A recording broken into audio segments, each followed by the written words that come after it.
Titulares. Participación Ciudadana tiene un pedido para la Corte Constitucional. ¿Cuál es?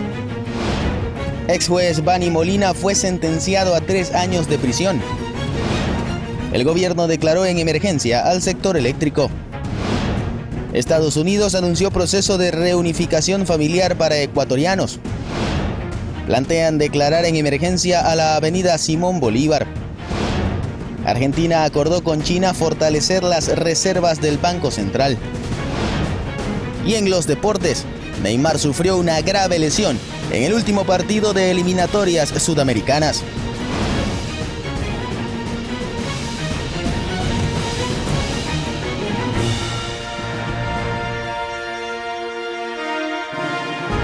Esto es Noticias Oromar, de las 9 de la noche, con la conducción de Tania Lor. Muy buenas noches, televidentes. Una jueza de Pichincha negó cambio de cárcel a uno de los detenidos por el crimen de Fernando Villavicencio. La decisión se tomó bajo el argumento de que no ha existido violación a derecho constitucional alguno. Aquí iniciamos Noticias Oromar.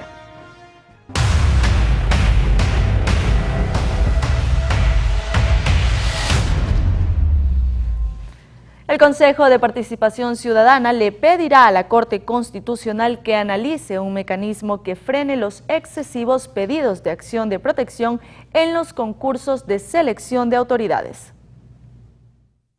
No es secreto para nadie que los concursos para la designación de autoridades de distintas entidades está retrasado por múltiples motivos, entre ellos el uso de garantías jurisdiccionales. Frente a esto, la presidenta del Consejo de Participación Ciudadana y Control Social, Nicole Bonifaz, mocionó para que la Corte Constitucional intervenga. Un informe respecto de los mecanismos que nos permitan obtener de la Corte Constitucional un pronunciamiento sobre el abuso de garantías jurisdiccionales que lamentablemente siguen frenando la consecución de este y los demás concursos. Resolución que fue aprobada por unanimidad en el Pleno. También informó acerca de las comparecencias de la Comisión para la Designación de Contralor. No podemos continuar con ningún acto relacionado al concurso para la designación de la primera autoridad de la Contraloría General del Estado, hasta que dicha medida cautelar esté vigente. Y en segundo lugar, a su vez, nos imposibilita a recibir a los comisionados ante este pleno. Mientras que la consejera Michelle Calvache solicitó que se reciba a la Comisión Ciudadana de Selección del CNE para que explique su actuación en el proceso de designación. De manera inmediata a la Comisión Ciudadana de Selección que se presente aquí para poder todos los consejeros tratar de transparentar las actuaciones que han venido realizando estos funcionarios para conocimiento y que el Pleno tome decisiones al respecto. Se llame y se escuche aquí, en el Pleno, a todos los comisionados de selección para ver qué está suscitando. Por lo que habrá que esperar pronunciamiento de la Corte y la comparecencia de los comisionados. Anaí Vélez, Noticias Oromar.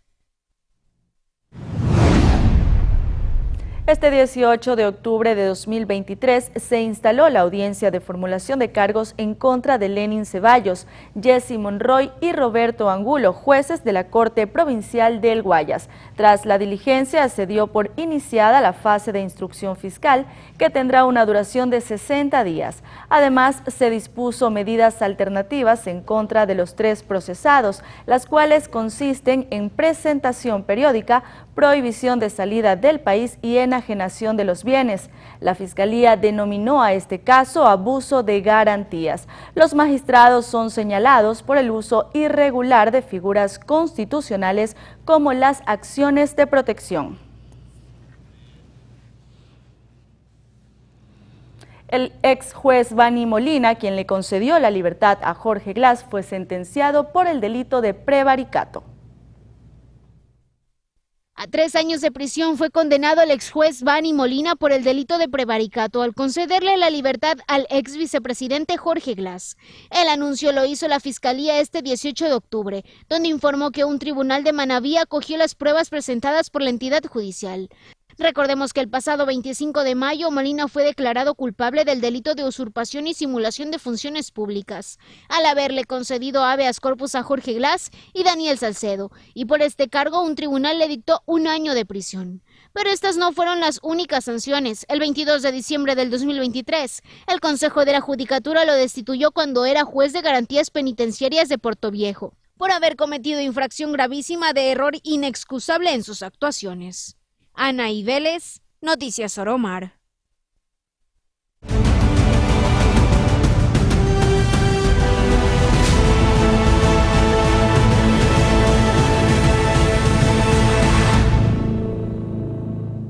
La noche de este miércoles 18 de octubre, la prefecta del Guayas, Marcela Aguiñaga, renunció a la presidencia del movimiento Revolución Ciudadana. Esto sucede luego de que la asambleísta y también hermana del expresidente Rafael Correa, Pierina Correa, cuestionara el desempeño de Aguiñaga tras la derrota de Luisa González en las elecciones presidenciales. Por primera vez, recuperamos espacios como la Alcaldía de Guayaquil y la Prefectura del Guayas. Ganamos 9 prefecturas, 50 alcaldías y más de 200 concejalías y, si no me equivoco, 500 juntas parroquiales. Sin dejar de mencionar que hemos hoy logrado ser la primera minoría en la Asamblea Nacional con 52 curules, lo que representa que somos la primera fuerza política del Ecuador. Estos espacios alcanzados y ganados no es otra cosa que ese compromiso que nos dio la gente y esa confianza a un proyecto de esperanza, a un proyecto de dignidad. ¿Y de qué? Y de recuperación de nuestros derechos. Estoy convencida de que las luchas solo se abandonan con la muerte y que el camino de la política es un camino de resistencia, pero también de mucha ingratitud, que también está acompañado a veces de infamias y calumnias que trastocan a nuestras familias. Durante mi recorrido político en la Revolución Ciudadana, he estado en los momentos de victorias, en los de derrotas, en los de persecución, y también aquellos donde ganando, perdimos, y donde perdiendo, ganamos. Sueño con dejarles un mejor país. Aquí nací, esta es mi casa. Y siempre pelearé por dejarles un terruño llamado Ecuador que se levante de las cenizas.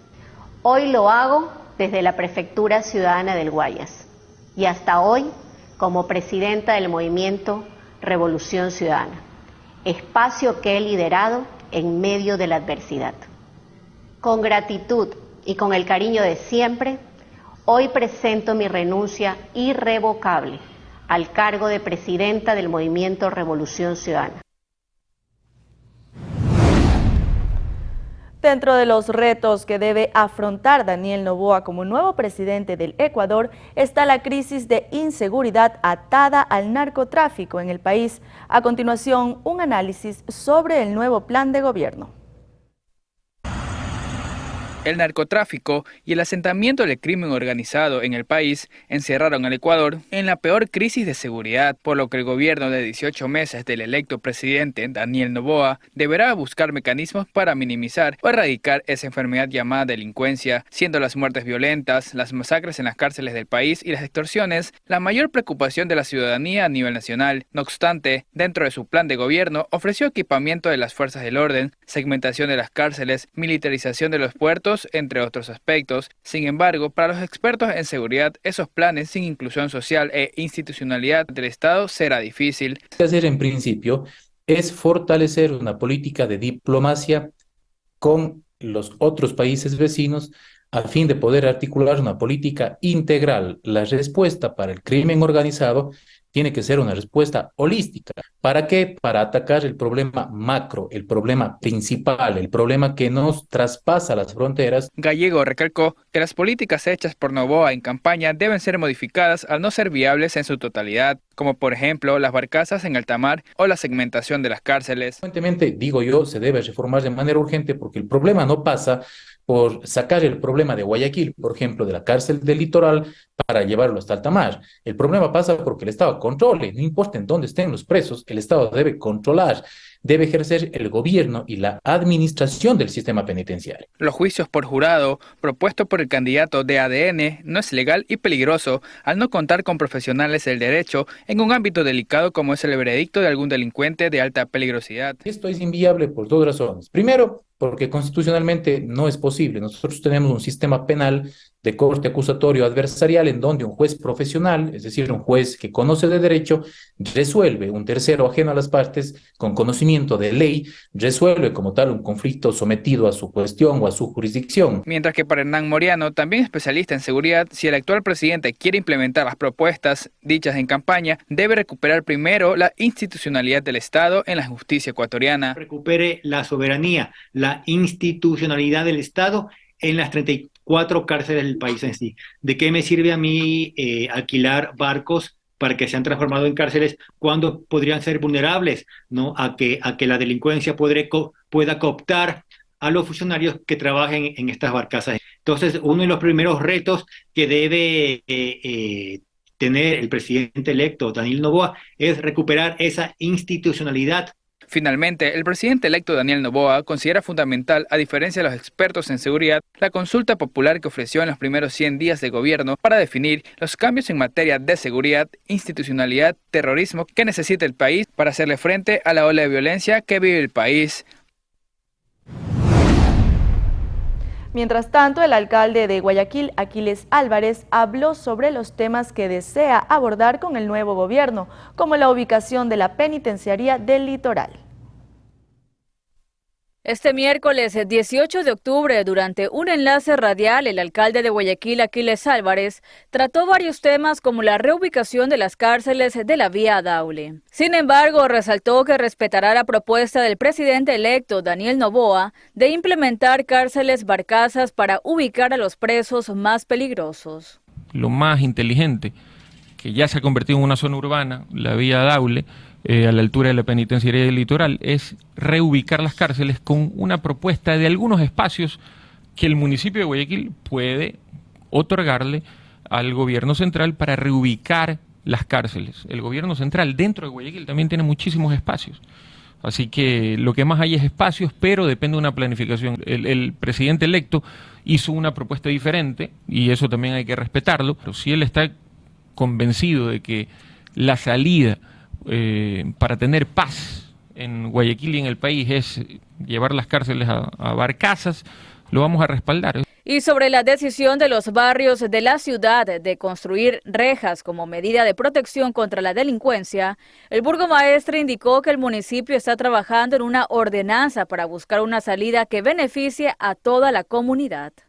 Estamos trabajando en las socializaciones, con la vinculación con la comunidad, la dirección de vinculación con la comunidad, con justicia y vigilancia, con la ayuda de la Intendencia del Guayas y por supuesto estamos dándole forma a una ordenanza, escuchando a la gente de los barrios para poder normarlo. Otro tema que se trató en el enlace fue la planificación del nuevo aeropuerto de Guayaquil. Porque hoy desde adentro vemos que sí es necesario el nuevo aeropuerto, con una planificación correcta y ordenada, pero lo más importante de eso es que las condiciones van a cambiar. ¿En qué sentido? En que el municipio de Guayaquil, a los guayaquileños no le debe costar el nuevo aeropuerto, y si logramos éxito vamos a poder liberar los fondos que están en el fideicomiso de la Fundación Autoridad Aeroportuaria de Guayaquil, que sobrepasan los 300 millones de dólares.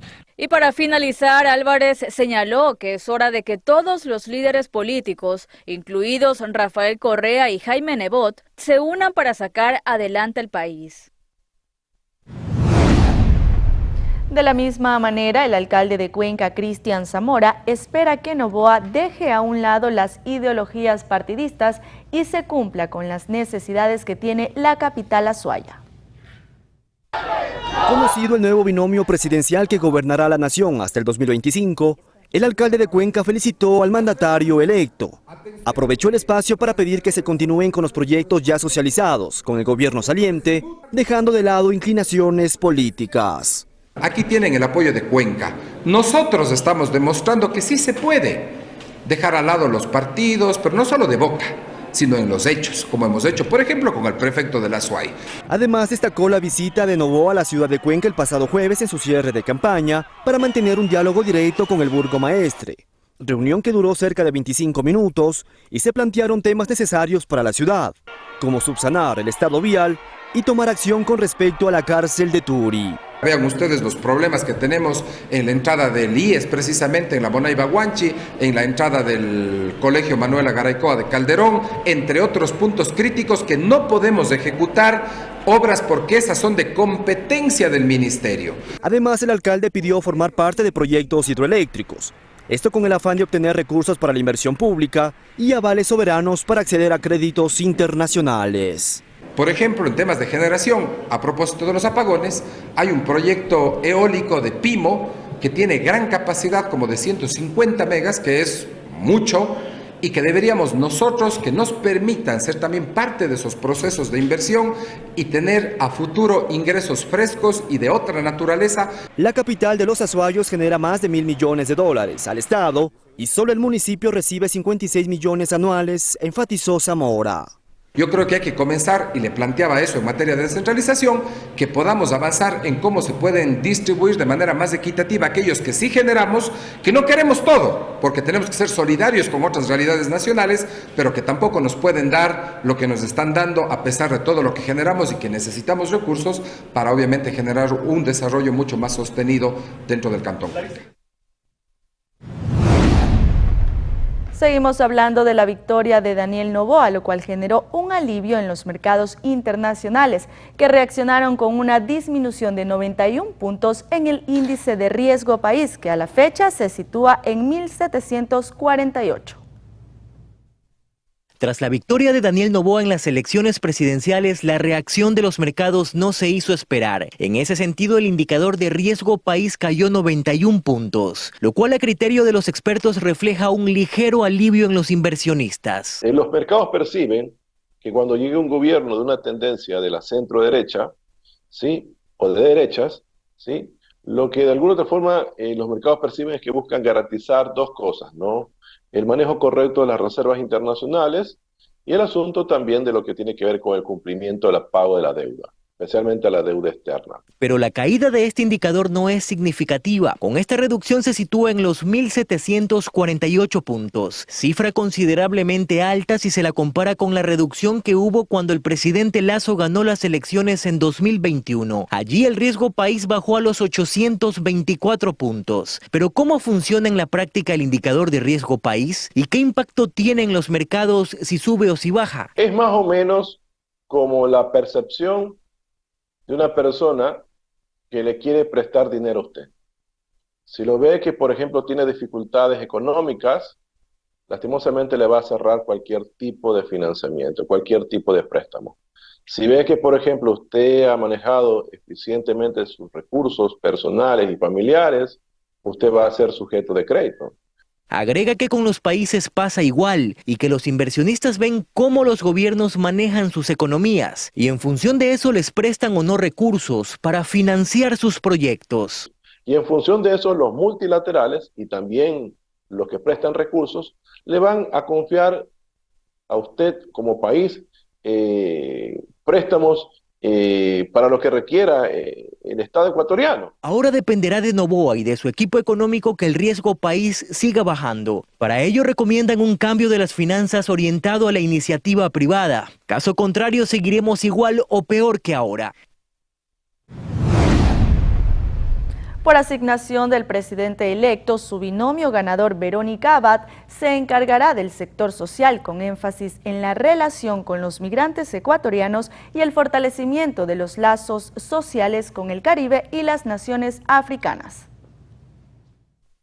Daniel Noboa, candidato a la presidencia por la alianza ADN Lista 435, había definido las tareas que encargará a su compañera de fórmula Verónica Abad en caso de que su binomio resulte ganador en la segunda vuelta electoral. Ahora, ya con los resultados que dieron a Daniel Noboa y a Verónica Abad como presidente y vicepresidenta del Ecuador, en este sentido Noboa informó que dada la corta temporalidad del mandato, Abad se dedicaría a temas de desarrollo social de los migrantes ecuatorianos. El artículo 149 de la Constitución establece que la vicepresidenta o vicepresidente de la República, cuando no reemplace al titular, ejercerá las funciones que esta o este le asigne. La vicepresidenta de la República constitucionalmente cumple las funciones o tareas que le asigna el presidente de la República. Si el presidente de la República no le asigna tareas, pues casi que la segunda mandataria es una figura decorativa, podríamos llamarlo de alguna manera. El vivo ejemplo es lo que ha pasado con Alfredo Borrero durante el periodo del presidente saliente Guillermo Lasso. Dependerá primero cuál es el decreto ejecutivo que firme Daniel Noboa una vez que asuma el mandato y asigne las tareas específicas a Verónica Abad. Andino considera que los frentes que Abad trabajaría, el más interesante es la protección de los derechos de los migrantes y cumplir un rol más cercano al compatriota ecuatoriano y enfocarse en los lugares donde más ecuatorianos hay en el exterior. Las embajadas, los consulados deben cumplir un rol tal vez más cercano a los migrantes. Habría que hacer una evaluación, un diagnóstico de cuál ha sido el papel que han estado cumpliendo, qué tanto se han estado preocupando de nuestros compatriotas. Creo que habría que focalizar los territorios, los lugares donde más compatriotas existen, Estados Unidos, España, Italia, y en esos lugares repotenciar el trabajo que puedan hacer consulados y embajadas, porque al final del día esas son las casas, entre comillas, de nuestros compatriotas. Señaló las tareas fundamentales que la vicepresidenta debe enfocarse, sabiendo que su rol con los compatriotas está asignada, y acompañarlos durante el tiempo de mandato de Noboa. Se necesita presupuesto para cualquier política pública. Por ejemplo, se me ocurre darles asesoría jurídica en temas judiciales que tengan los migrantes en el exterior, darles acompañamiento y asesoría financiera para que hagan un buen uso del dinero, de la renta que ellos van generando allá en el exterior. Finalmente, el fortalecimiento de los lazos sociales con el Caribe y el mejoramiento de las relaciones con las naciones africanas, que abarcan gran extensión territorial y agrupan a más de 50 estados soberanos, son los tres frentes en los que trabajaría Verónica Abad durante el mandato de Daniel Noboa. En otro tema, la entrega de credenciales para asambleístas y binomio presidencial se realizaría antes de lo previsto. Más detalles en el siguiente informe. Las elecciones anticipadas revelaron muchos vacíos en el Código de la Democracia. Uno de ellos es el plazo de la proclamación de resultados, la entrega de credenciales y la posesión de asambleístas y presidente de la República. Las fechas que allí constan hablan de tiempos totalmente distintos. En el CNE, las autoridades se han puesto plazos para cumplir con los mismos. El 24 de octubre se proclaman los resultados. De ahí se abre el espacio de impugnaciones. El 8 de diciembre se entregan las credenciales para asambleístas y el 11 de diciembre para el binomio presidencial. Sin embargo, estas fechas podrían ser modificadas, entiéndase, adelantadas en la medida que no se presenten impugnaciones o recursos ante el Tribunal Contencioso Electoral. Si no se presentan, perfecto. Entonces, las fechas previstas serían reconsideradas con esta premisa. Si no existiesen recursos legales, estas fechas pudieran adelantarse. En otro orden, se ha dado a conocer que los compatriotas en el exterior rompieron récord en la segunda vuelta electoral, ya que de los 409.000 empadronados se acercaron a sufragar 121.249 ecuatorianos. Esto significa que sí hubo participación en el extranjero. Y recuerde que también estamos en vivo desde nuestra página web www.oromartv.com y en nuestras plataformas digitales como X, Facebook e Instagram, donde nos encuentran como Oromar TV y Noticias Oromar. Momento de la primera pausa comercial, enseguida regresamos con más noticias.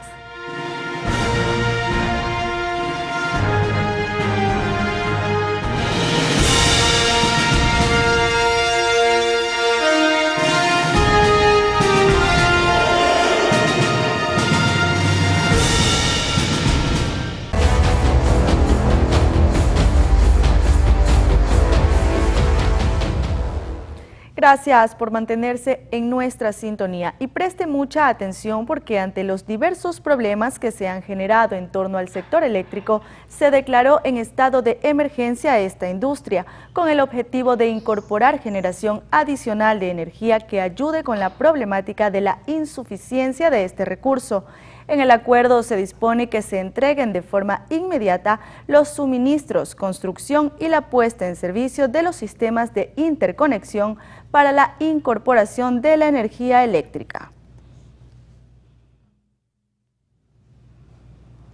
Y es que Ecuador continúa comprando electricidad a Colombia debido a la sequía en la cuenca oriental. El pasado 16 de octubre, el recurso alcanzó el precio más alto en lo que va de 2023. Según un reporte del Operador Nacional de Electricidad, CENACE, el 16 de octubre el kilovatio hora que Ecuador compró a Colombia costó 57 centavos, un valor casi 6 veces más que el costo promedio del recurso en Ecuador, que es de 9 centavos. De esta forma, la electricidad comprada al vecino país alcanzó el precio más alto en lo que va de 2023. La razón es que Colombia vendió la energía desde una termoeléctrica antigua, cuya producción es más costosa. Ya para el 17 de octubre el precio bajó a 39 centavos, pero según el ministro de Energía Fernando Santos, sigue siendo un valor alto. En medio de la crisis eléctrica, Ecuador ya sufrió apagones la primera semana de octubre de este año, y lo más grave es que el parque termoeléctrico, cuya capacidad es de 1.745 kilovatios por hora, opera con 844. En tanto, según información del CENACE, Colombia ha exportado a Ecuador 902,6 gigavatios por hora desde enero hasta el 16 de octubre de 2023, es decir, casi 6 veces más de lo que vendió en el mismo periodo de 2022, cuando exportó 156,2 gigavatios por hora. Cabe señalar que la electricidad importada desde Colombia representa hasta ahora aproximadamente el 4% de la energía que demanda Ecuador. El país atraviesa la sequía más fuerte de los últimos 7 años, lo que ha causado una considerable caída en la operación de las hidroeléctricas. De hecho, las 8 principales aportaron solo con el 66% del recurso entre el 1 y el 16 de octubre de este año. A diferencia de lo que ocurre en época de lluvias, cuando la energía de fuentes hidráulicas aporta hasta con el 95% para cubrir la demanda interna. Tania Loor, Noticias Oromar. El presidente de la República, Guillermo Lasso, anunció este 18 de octubre de 2023 que se concretó la compra de 2 aviones militares C-295 a la empresa Airbus, originaria de Francia. Lasso aclaró que el contrato ya fue firmado por Luis Lara, ministro de Defensa, y que las nuevas aeronaves serán usadas por el personal del Ejército y de la Armada del Ecuador. Lasso agregó que los aviones servirán para las tareas de vigilancia, reconocimiento e inteligencia marítima, transporte de tropas, carga y vehículos, lanzamiento de cargas, salto de paracaidistas, evacuación aeromédica y ayuda humanitaria. Lo que aún no se conoce es la inversión de estas adquisiciones.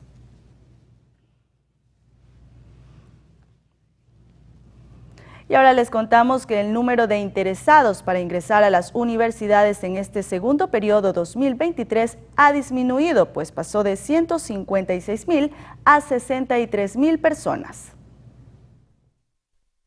En la primera postulación para ingresar a las universidades públicas, que fue entre el 5 y 7 de octubre, más de 60,000 bachilleres se postularon para un cupo, en el que se aplicó para institutos y conservatorios públicos, además de 5 universidades y escuelas politécnicas públicas. Mientras que el segundo periodo académico de acceso a universidades inició con el registro nacional que estuvo vigente entre el 17 y el 30 de julio, en el que el siguiente paso fue la evaluación. Según la CENESID, hubo un total de 156,682 inscritos, aunque 110,777 participaron en la evaluación. Sin embargo, las personas que postularon del 5 al 7 de octubre fueron 63,848. De esa cantidad, 17,957 personas aceptaron un cupo a las opciones que postularon, por lo que el 21 y 22 de octubre se habilitará una segunda postulación en la que se pondrá a disposición una oferta de cupos que quedó de la primera postulación. Y el 27 de ese mismo mes será la segunda aceptación. Según la entidad, para el segundo semestre se ofertarán 145,818 cupos, 31,054 para institutos y 114,764 para 31 universidades públicas.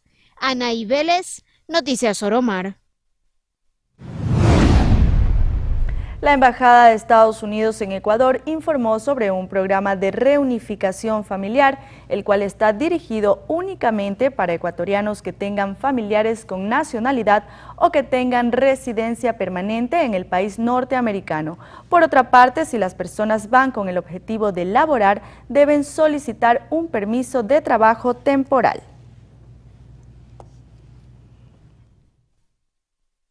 Este programa ya existe para Venezuela, para Colombia, para otros países, pero para Ecuador no existía.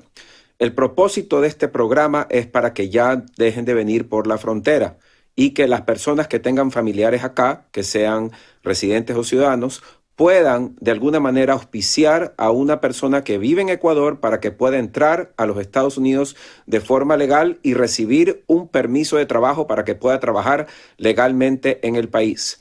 No es un trámite complicado, pero sí hay que presentar declaración de impuestos y otros documentos más. Luego de que el COE nacional cambiara de alerta amarilla a naranja por el fenómeno del Niño, el Midubi fijó un plan de acción para prevenir catástrofes naturales. Este consiste en 6 talleres en territorio. El primero se cumplió el pasado 17 de octubre en Esmeraldas y continuarán hasta el próximo 31 de octubre en Quito, Machala, San Borondón, Portoviejo y Guaranda. Los temas que se tratarán son resoluciones de planificación territorial, plan de acción y respuesta ante el fenómeno, evaluación y calificación de viviendas. El cual tiene el enfoque de preparar, fortalecer las capacidades, fijar lineamientos claros y tener los diferentes aspectos para estar en un proceso más preparados para la eminente llegada del fenómeno del Niño. El día de hoy comienza una serie de talleres territoriales que desde el mes de julio lo hemos estado llevando a través de webinars, cuyo objetivo tiene socializar toda la normativa que a los GATS, que a las diferentes entidades, que a las jefaturas políticas, se puedan estratificar y más que todo socializar cuál es el trabajo de fortalecimiento con respecto a la llegada inminente del fenómeno del Niño y que los gobiernos autónomos descentralizados, jefes políticos, tenientes políticos en cada una de sus jurisdicciones tengan claro cuáles son las herramientas para los respectivos levantamientos de información, porque el pasado 4 de junio, donde sufrimos las inundaciones a nivel de la provincia de Esmeraldas, quizás no estuvimos tan comunicados y la idea es de que esta vez nos tome totalmente preparados, sabiendo perfectamente cuáles son los manuales, cuál es la información correcta y cómo tiene que transversalizarse la información. En un total de 35 frentes en 16 cantones del Guayas se realizan trabajos preventivos para enfrentar los efectos del fenómeno del Niño.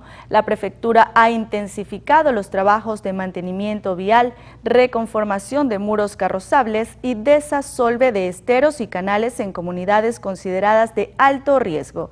Estas tareas de prevención entraron en una etapa decisiva para proteger a las zonas rurales ante la amenaza del evento climático. Uno de esos puntos es Juján, donde se cumple la reconformación y mantenimiento pétreo de 8,4 kilómetros de la vía Porfía-Pajonal. Asimismo, en la ciudad de Milagro, sector El Recreo, donde se ejecutan trabajos de limpieza de 7 kilómetros en el río, beneficiando así a 30.000 familias.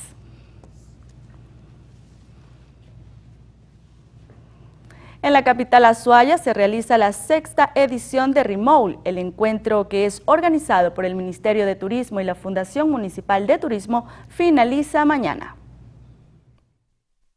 Hasta este jueves 19 de octubre, en la Atenas del Ecuador Cuenca, se cumple el RIMOUL Latin America Immersion 2023, evento al que llegan los mejores agentes de viaje del mundo. Es siempre promocionar destinos que están aún fuera de la ruta internacional de los viajeros, pero que tienen todo lo que es interesante para que esa gente venga a conocer. El encuentro, que es organizado por el Ministerio de Turismo y la Fundación Municipal Turismo para Cuenca, busca descubrir y promover destinos y servicios en Latinoamérica. Para nosotros es muy importante llevar el evento a una ciudad que se beneficia de la presencia masiva de operadores internacionales para promocionar el destino que ya tiene todo para recibir el viajero.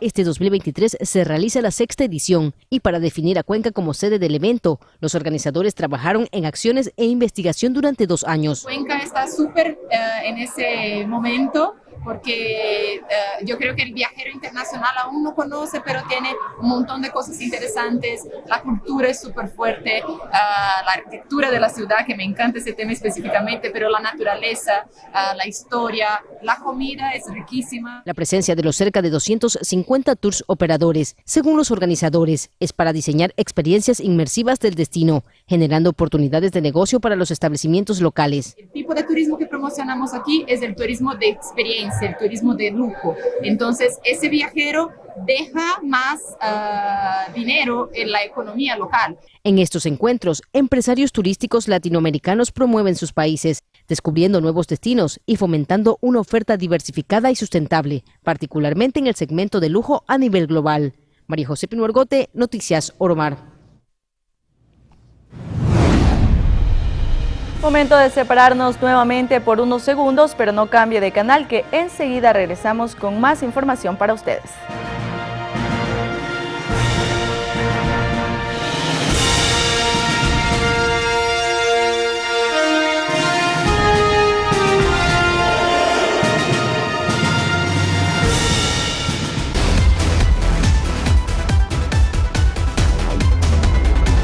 (21:43). Se cumplió el cambio de mando en la zona 8. El nuevo comandante general Víctor Herrera asume el desafío de bajar los índices de violencia en Guayaquil, Durán y San Borondón.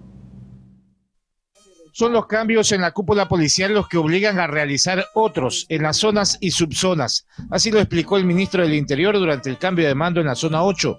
También la coordinación de acciones con los funcionarios del nuevo gobierno. Ayer hubo una muy buena reunión entre el presidente electo y el señor presidente Guillermo Lasso. Él ha solicitado un COSEPE, nosotros estamos listos, absolutamente listos, porque ya veníamos trabajando en el proceso de transición ya muchas semanas atrás, se nos generó un formato y en un ámbito que es muy fundamental como es la seguridad, pues nosotros no podemos dejar de tener toda la información lista para el nuevo ministro y obviamente para el nuevo gobierno nacional. Uno de los planes que deberá continuar el presidente electo a criterio del ministro Zapata es el de la línea 131 para la recepción de denuncias anónimas, que permite a la policía acceder a información clave. Somos 4 países en el mundo que tenemos esto acá, es Perú, Colombia, Panamá y Ecuador sería el cuarto. Vuelvo a insistir, es personal calificado, capacitado, perfilado. Recién ayer hemos lanzado este proyecto con el embajador de los Estados Unidos, a quien agradecemos públicamente y esperemos que nos den los resultados que nosotros queremos. Para el comandante entrante, el trabajo de la policía debe ir de la mano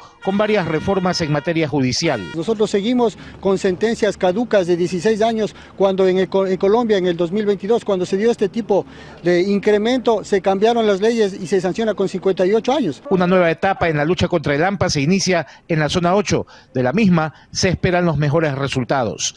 Cristian Arias, Noticias Oromar. Y una de las primeras labores que deberá enfrentar el nuevo comandante de la zona 8 es la rehabilitación de muchos patrulleros que no prestan servicio en la actualidad debido a desperfectos mecánicos en unos casos y a la falta de combustible en otros. Una vez posesionado, el nuevo comandante de la zona 8 deberá conocer las falencias y problemas que enfrenta cada distrito y cada circuito. Una de ellas es que muchos patrulleros no prestan servicio porque se encuentran dañados. La problemática territorial y de las diferentes jurisdicciones tiene su propia dinámica.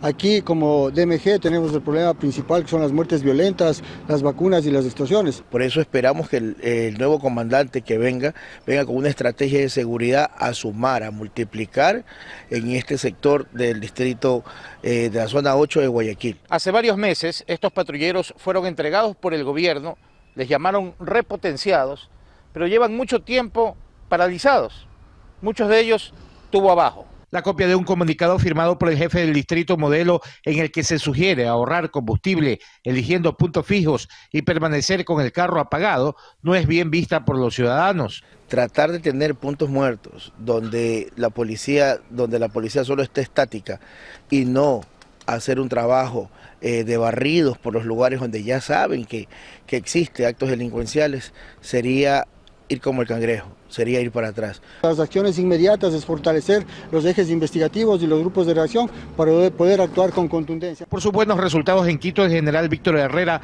fue elegido para la tarea de comandar la zona 8. En medio de todas las dificultades, los ciudadanos esperan que tenga éxito. Cristian Arias, Noticias Oromar.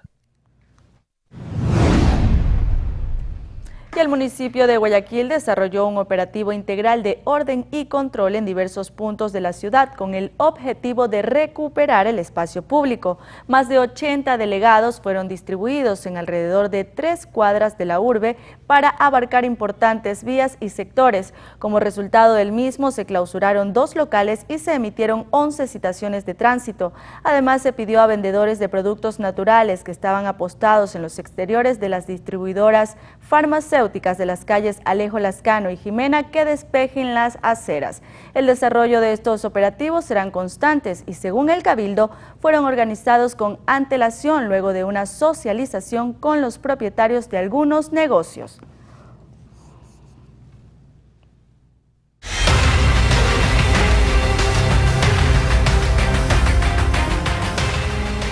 En Ventanas, provincia de Los Ríos, un enfrentamiento armado entre integrantes de una banda delictiva y uniformados dejó 3 fallecidos y 3 heridos. Revisamos este y otros sucesos en el siguiente resumen. Una mujer fue víctima del sicariato en la 5ª etapa del recreo en Durán, provincia del Guayas. Según datos extraoficiales, la fémina se encontraba en un parque cuando fue sorprendida por sujetos que le dispararon en reiteradas ocasiones, terminando con su vida de contado. Al lugar se movilizó personal de criminalística para realizar el respectivo procedimiento. Aaron Manrique Jaramillo, de 23 años de edad, fue asesinado de varios impactos de bala, mientras conducía una mototaxi en la calle Pichincha y avenida Hualtalco, en el cantón Huaquillas. Testigos indicaron que los sicarios, quienes persiguieron por varias cuadras a su víctima, se movilizaban en un auto negro. A pesar de que Manrique intentó bajar del medio de transporte para escapar, los proyectiles lo alcanzaron. Un certero disparo a la altura de la cabeza cegó su vida. 3 hombres fallecidos y 3 heridos fue el resultado de un enfrentamiento armado entre organizaciones delictivas y uniformados registrado en el sector El Rosado del cantón Ventanas, provincia de Los Ríos. El hecho violento se registró cerca de las instalaciones de la Policía Judicial. Y son recibidos también a bala, en donde obligatoriamente, haciendo el uso progresivo de la fuerza, les toca intervenir. Y resultado de dicha intervención, obviamente pues se registraron 2 detenidos, 3 personas que están ingresadas en un centro de salud y 3 personas fallecidas. Posterior a este ataque, la institución del orden ejecutó 3 operativos, en los que se logró la detención de 2 personas. Entre las evidencias vinculantes constan armas de fuego y municiones. María José Pino Argote, Noticias Ormar. El concejal de la alcaldía de Quito, Wilson Merino, pidió declarar en emergencia a la avenida Simón Bolívar, donde se registra una gran cantidad de siniestros viales, algunos con víctimas mortales. Quito ha roto el récord de accidentabilidad con relación al año anterior. Emerson Fittipaldi parece multiplicarse en algunos conductores, ya que el exceso de velocidad es lo más común que se observa en las estadísticas. Desde el 2021 se ha producido un alarmante, peligroso y preocupante aumento en los registros de siniestros viales. Así, en el 2021 se reportan 21.352 accidentes. Para comparar lo que sucedió en lo que va del año hasta septiembre, se contabilizan 2.500 siniestros comparado con el mismo tiempo del año anterior, que fue de 2.400, se observa un incremento del 10%. A la elevada velocidad y a la imprudencia se suma otro factor, que es el mal diseño de algunas vías. La vía puede invitar a ir más rápido y en consecuencia quizás hay que hacer algún tipo de rediseño. Por ello se hace urgente el rediseño de algunas calles. Una de ellas es la avenida Simón Bolívar, la que más inconvenientes reporta, 253 siniestros que han provocado la muerte de 24 personas. No hay una atención, no hay un mantenimiento vial. De 90 a 100.000 automotores circulan todos los días por esta complicada arteria. El mal estado de la misma es también una de las causas para tanta tragedia. El esquivo de algún bache tal vez pudo proceder al impacto de los 2 vehículos. Wilson Merino, concejal capitalino, mociona la declaratoria de emergencia de esta vía. A bajar la velocidad, ¿no? Esta vía tiene que tener un límite de velocidad. Algo que destacar es que se mantiene un elevado nivel de mortalidad que registran en cambio los accidentes en motocicleta. Es así que el 44% de fallecidos en accidentes es en este tipo de vehículos. Gran noticia para el piloto ecuatoriano que años atrás sufrió un accidente que por poco lo deja incluso fuera de las pistas, pero está regresando con fuerza. Tania, es momento de despedirnos. Así es, Lickner, amigos. Mañana más información desde las 6 de la mañana en Desde Tempranito. Buenas noches.